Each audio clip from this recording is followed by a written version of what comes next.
Hello दोस्तों, welcome to ICM channel. आज हमसे डिस्कस करने वाले हैं दो स्टॉक के बारे में।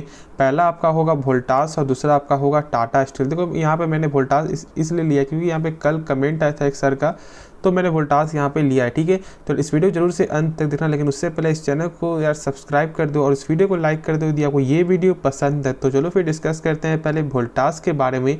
देखो आज वोल्टास पे यहाँ पे 1% का गिरावट हुआ है, लेकिन लगभग आपको कई दिनों से स्टॉक में लगातार तेजी है। और यदि आप चेक करोगे तो 5 दिन में ये स्टॉक लगभग 5% तक आपको चढ़ चुका है।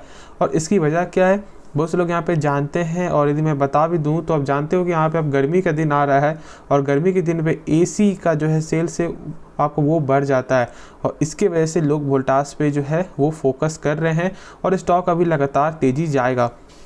देखो तेजी जाएगा, अब मैं ऐसा यहाँ पे क्यों बोल रहा हूँ वो हम सब यहाँ पे डिस्कस करेंगे। ठीक है, तो अंत तक ज़रूर देखो। तो चलो फिर यहाँ पे बात करते हैं। तो पहले देखो आप सेल्स। ठीक है, यहाँ पे क्या देखने को मिल रहा है कि आपका जो दिसंबर में जो है आपका 1800 करोड़ से बढ़कर आपका हो चुका है 2000 करोड़। अब यदि आप चेक करोगे मार्च का, ठीक है, मार्च यदि आप चेक करोगे ना तो देखो यहाँ पे 2600 करोड़ है। यानी कि यहाँ पे क्वार्टर यदि ऐसा चेक करोगे तो लगभग 1800 से यहाँ पे 2600 आपका हो जा रहा है।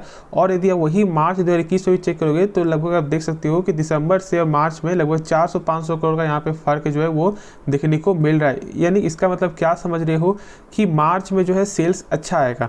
ठीक है, अब वही वजह है कि यहाँ पे एसी का सेल्स बढ़ेगा, साथ साथ यहाँ पे एसी का जिनके पास एसी है अब वहाँ पे अब ये जो है आपको सर्विस करवाएंगे। ठीक है, क्योंकि लगभग बहुत दिनों से जब बंद रहेगा एसी तो फिर सर्विस का भी यहाँ पे काम बढ़ेगा।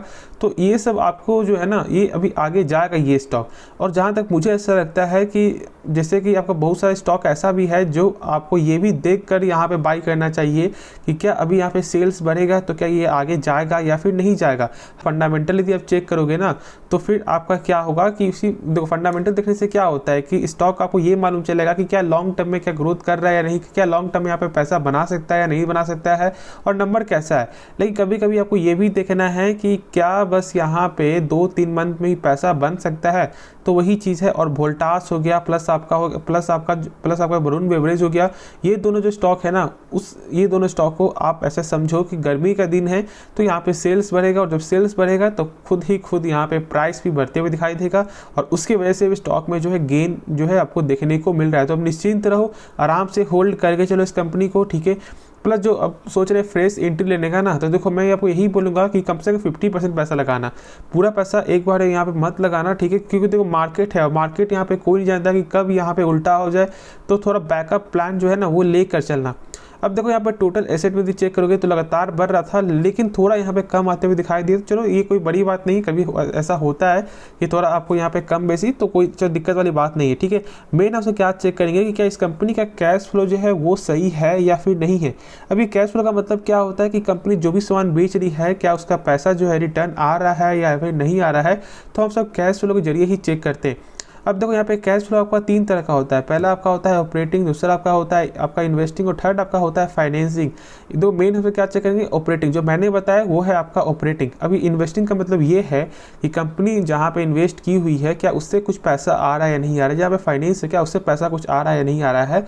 तो यदि आप यहाँ पे चेक करोगे तो इन्वेस्टिंग से पैसा माइनस में आ रहा है, फाइनेंसिंग से हमारे माइनस में आ रहा है, तो इससे कोई फर्क नहीं पड़ेगा। ठीक है, मेन ये चेक करो कि क्या ये जो नंबर है ना जो 584 करोड़ है इससे कम होना चाहिए टोटल प्रॉफिट। तो चलो हम सब चेक कर लेते हैं।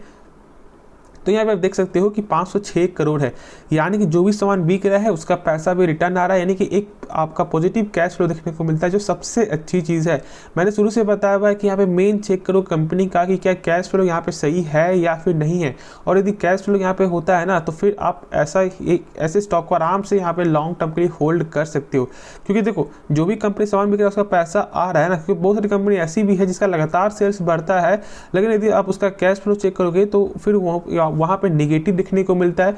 तो ये सब एक सही संकेत नहीं है, इसलिए मैंने यहाँ पे बता दिया है। अब ये जो कैश फ्लो है ना वो बहुत सारे स्टॉक में भी आपको हेल्प करेगा, तो आराम से यहाँ पे आप होल्ड करके चलो, और जो मैंने कहा उसी को जरूर फॉलो कर सकते हो। लेकिन खुद से एक बार जो आप यहाँ पे देख लेना, रिसर्च कर लेना तो बेहतर होगा। तो चलो फिर नेक्स्ट स्टॉक के बारे में डिस्कस करते हैं।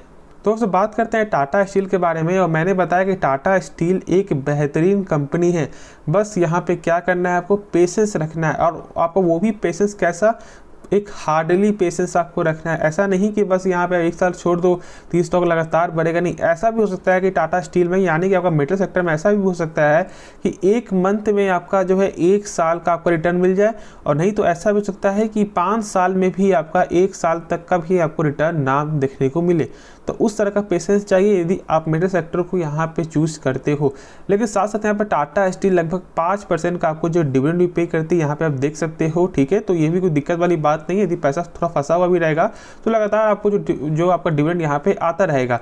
अब देखो यहाँ पे चेक करो रिटर्न 5 साल में कितना रिटर्न है आपका 66% का। वही यदि आप चेक करें मैक्स टू मैक्स में तो यहाँ पे देख सकते हो कि कितना ज़्यादा ये स्टॉक आपका वोलेटाइल चलता है। लेकिन कंपनी खराब नहीं है, ठीक है। अब मैंने इसके बारे में पूरा फंडामेंटल बताया हुआ है और मैं थोड़ा सा आपको यहाँ पे बताऊंगा भी, ठीक है। तो उसके लिए यहाँ पे आप निश्चिंत रहो। मैं लेकिन एक चीज़ बता दूं कि इस कंपनी का सबसे खास बात क्या है ना, वो है इसका बुक वैल्यू। काम करते हैं, पहले देख लेते हैं, उसके बाद आपको भरोसा भी होगा और उसके बाद आप यहाँ पे होल्ड करके भी चलोगे। फिर अंत पे डिस्कस करेंगे कि अभी क्या करना चाहिए। तो देखो यहाँ पे बुक वैल्यू यहाँ पे देखने को मिल रहा है ना, ये आपको क्या निकल के आ रहा है आपको 88 रुपया।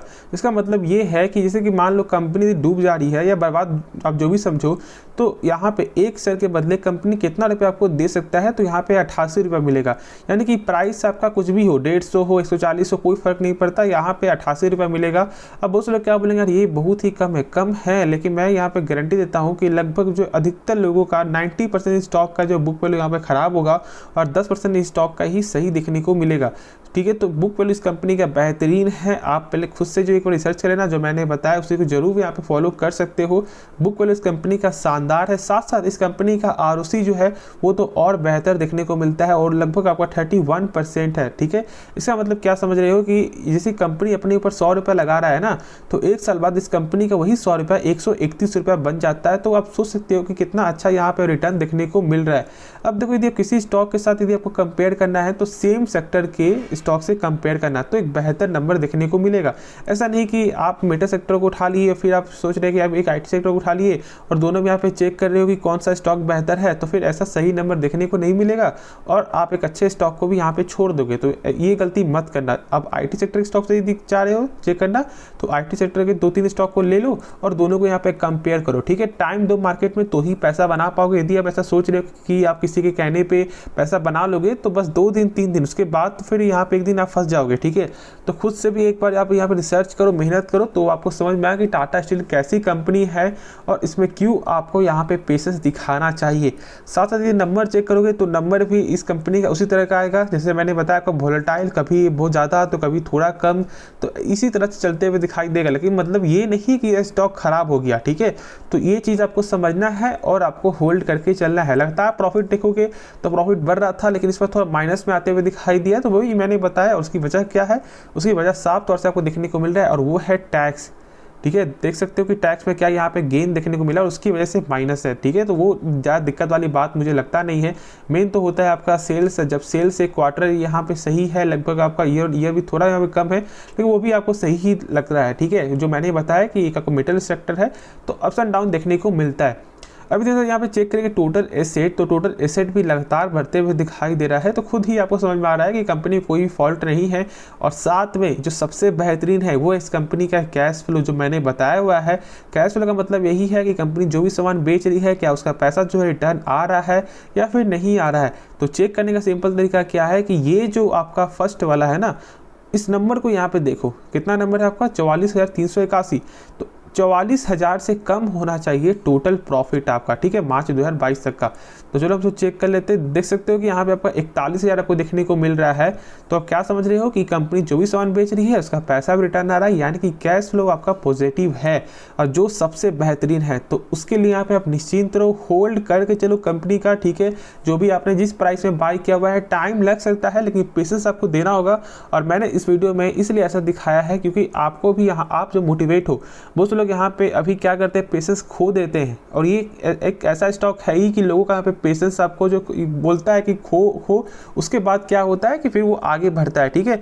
तो इसलिए आपको यहाँ पे सब्र रखना होगा।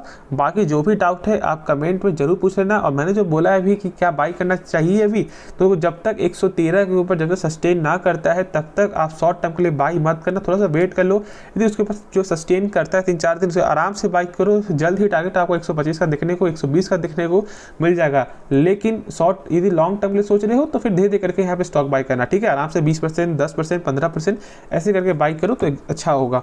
तो चलो इस वीडियो को अंत करते हैं, लेकिन उससे पहले इस चैनल को जरूर जो है सब्सक्राइब कर देना, इस वीडियो को लाइक कर देना। तो मिलते हैं नेक्स्ट वीडियो में, तो तब तक के लिए धन्यवाद।